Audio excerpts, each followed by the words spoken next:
안녕하십니까, 석상바라입니다.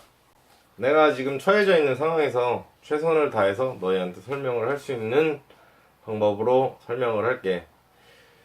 화이트보드를 산다든지 아니면 편집을 좀 더 잘해서 소프트웨어를 쓴다든지 하면 좋은데, 아직까지는 편집을 그 정도로 잘하지 못해가지고 여기 오른쪽에다가 그림을 그렸어. 일단 보고 이야기하자고. 굉장히 못 그렸지만 오늘 이야기하려고 하는 건 좀 구질구질하고 좀 보기가 안 좋을 수 있으나 나의 여건상 최선을 다해서 설명하는 거기 때문에 이해해 주길 바라고. 이게 맥퍼슨 타입이야. 그리고 이게 WC1, 이게 멀티링크.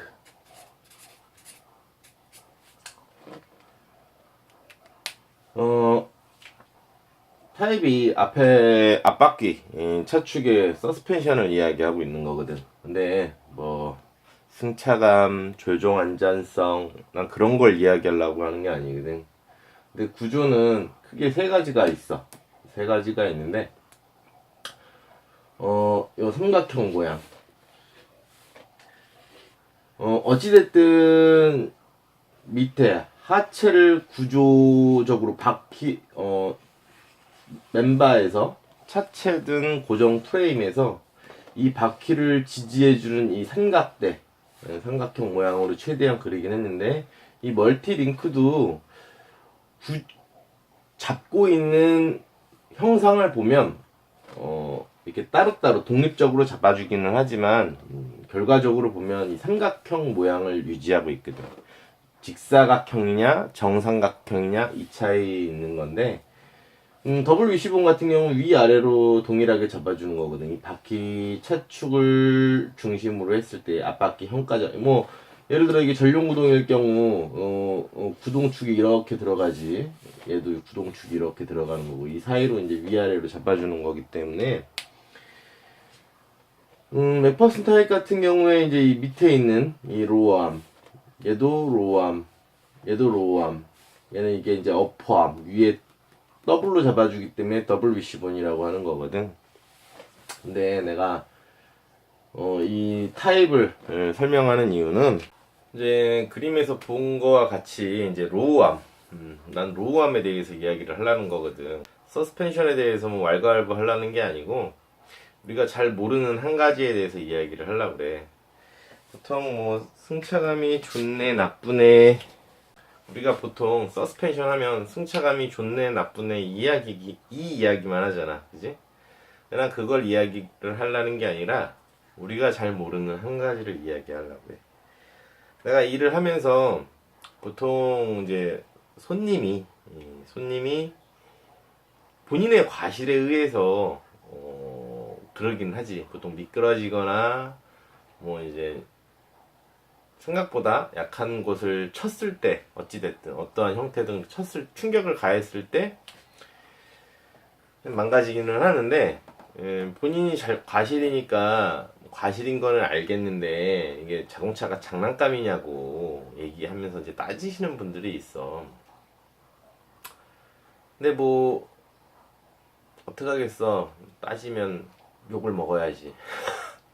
그렇다고 아닌 거라고 가리키려 해봐야, 이해를 시키려고 해봐야 그 사람의 주머니에서 돈이 나가야 되는 상황이라 별로 이해하려고 하는 사람들이 그렇게 많지는 않더라고. 그리고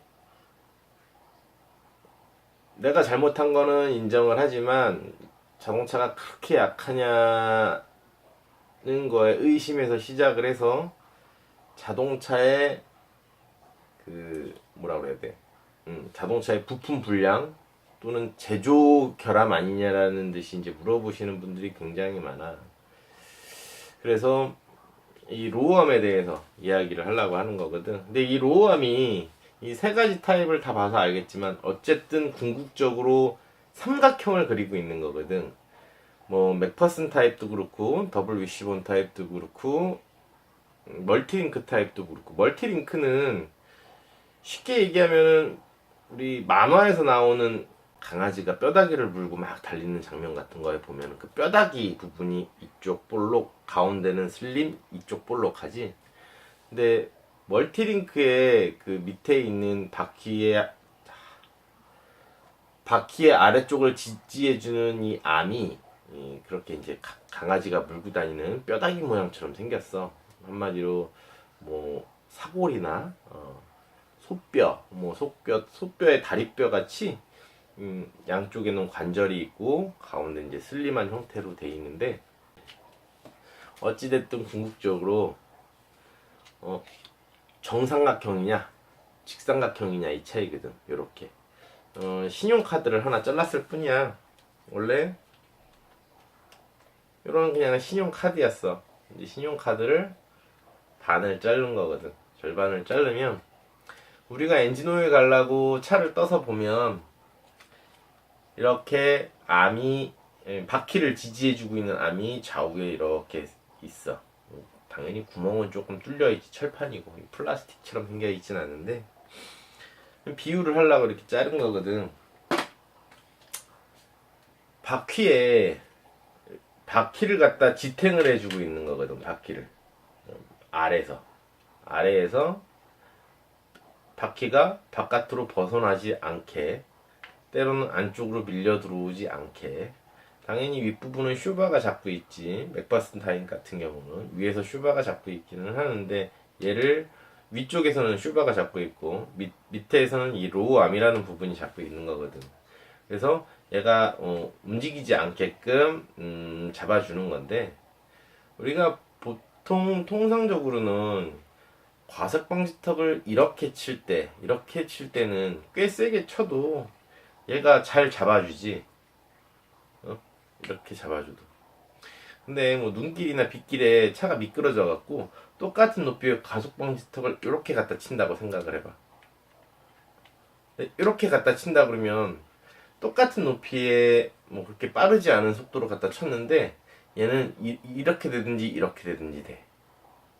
왜 그러냐고, 얘를 놓고 봤을 때, 이 로암이라는 놈을 놓고 봤을 때 만약에 오는 힘으로 이렇게 때릴 때에는 잘 버텨, 휘지 않고. 근데 이렇게 갖다 충격을 주면 펴버리지. 그지? 이렇게 아래로 휘든 위로 휘든. 위에는 맥파스타인 같은 경우는 너클이라는 놈을 이용해서 공간을 요만큼 확보해가지고 요 위에서 슈바로 잡아주고 있는 거거든. 얘를 이렇게 놓고 위에서 또 하나 잡아줘야지. 슈바라는 놈이. 그지? 이렇게 하나 잡고 슈바가 하나 잡고 두 군데서 잡아주는 거거든. 바퀴를. 근데 우리가 통상적으로 과속 방지턱이라든지 이런 걸 수없이 상당한 충격을 줘도 안 망가지잖아, 그지? 그러니까 얘가 그 정도 충격에는 망가지지 않을 거라고 생각을 하거든.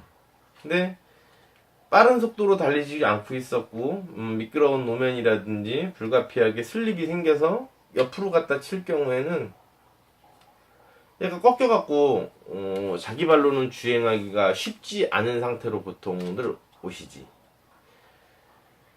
뭐 며칠 전에 이야기했었지, 그 언더스티어, 오버스티어. 근데 앞바퀴가 미끄러질 때에는 당연히 앞바퀴가 미끄러져도 45도 각도로 갖다가 보통 갖다 박히기 때문에 상황에 따라 핸들을 어떻게 조향하느냐에 따라서 다르기는 하지만 차체는 45도 각도로 움직이는데 사람이 조향을 해서 미끄러지는 걸 방지하려고 핸들은 이렇게, 바퀴는 이렇게 갖다 틀지. 그럼 이렇게 갖다 받치면 꺾이는 거야. 당연히 진행 방향대로 이렇게 갖다 때리면 그냥 미끄러지고 차가 겉모습만, 외관만 망가지는 경우가 있는데, 보통 이제 45도 각도 사선으로 미끄러지는데 미끄러지지 않게끔 살아나가야지 하고 핸들을 조향을 해서 이렇게 갖다 받치면 밑에 하체도 다 망가지는 겁니다. 거기다가 뭐 예를 들어서 오버스티어 뒷바퀴가 미끄러진다고 치자고. 뒷바퀴가 미끄러질 때는 상황에 따라서 얘가 더딘 180도 회전을 해갖고 반대로 갖다 쿡 박히는 경우가 굉장히 많거든. 그럼 올라가는 것처럼 사고가 나. 근데 얘도 마찬가지로 내려가다 뒷바퀴가 미끄러지니까 얘를 갖다가 이렇게 가격을 하지.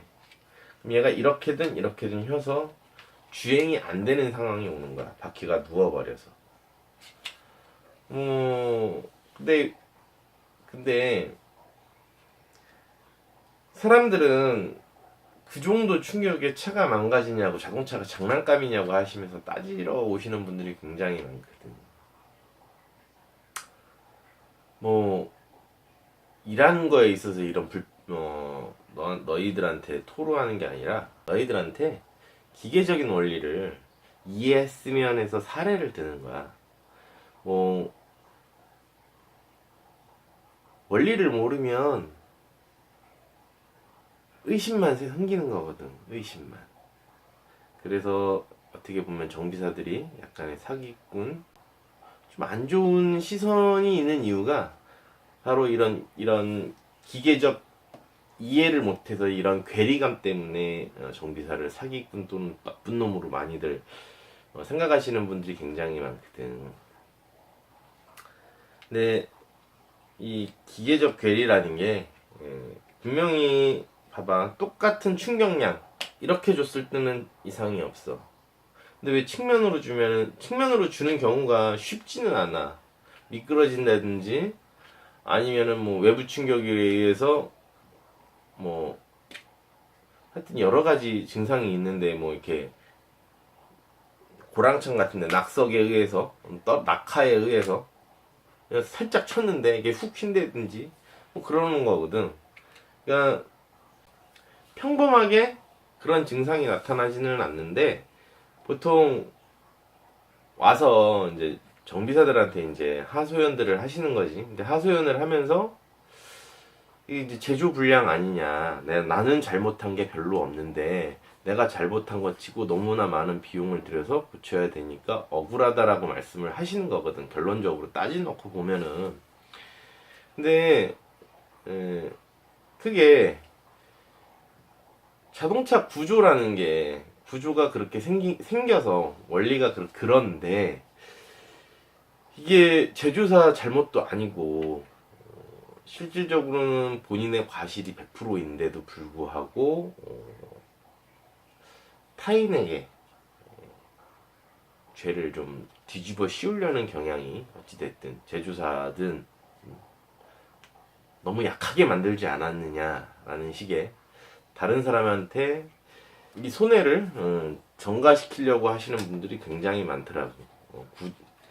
내가 한 행위보다 난 너무 가혹한 처벌을 받고 있어, 뭐 그런 느낌으로 이야기를 하시는 분들이 굉장히 많으신데, 너희들만큼은 기계적 원리를 조금 알았으면 해.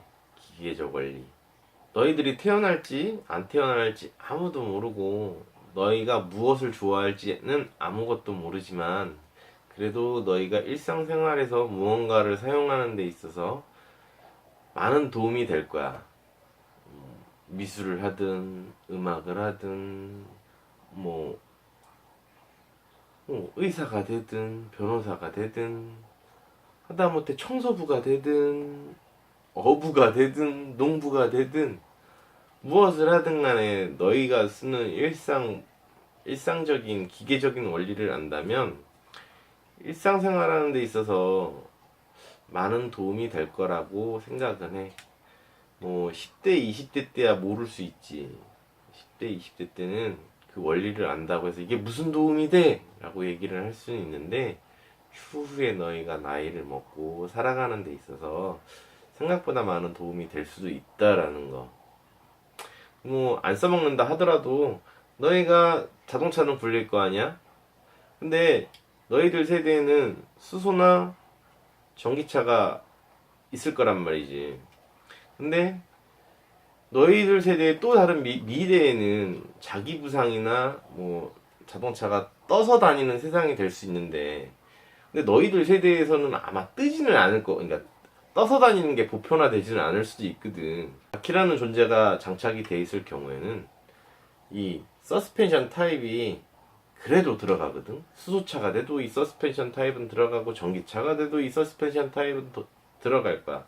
여기서 뭐 좀 개량이 되기는 하지만 어쨌든 바퀴를 지지하고 있는 바퀴를 지탱하고 있는 장치는 예나 지금이라 원천 기술은 똑같다라는 거야. 원천 기술.